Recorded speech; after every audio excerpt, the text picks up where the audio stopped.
Sinabihan ka lang na tamad kung makapag-react ka. Wagas. At ang dahilan mo pa, di bali ng tamad, wag lang pagod. Tuwan-tuwa ka pa.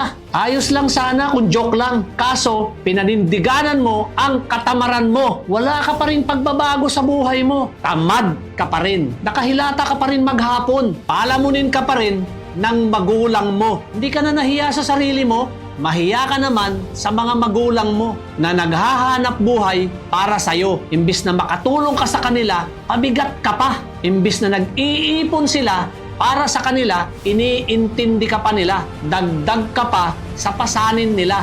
Mahiya ka sa sarili mo. Respetuhin mo yan sarili mo. Tandaan mo, hindi habang buhay, nandyan ang magulang mo. Maawa ka sa kanila. Tumatanda na sila. Baka hindi mo alam, may karamdaman na sila.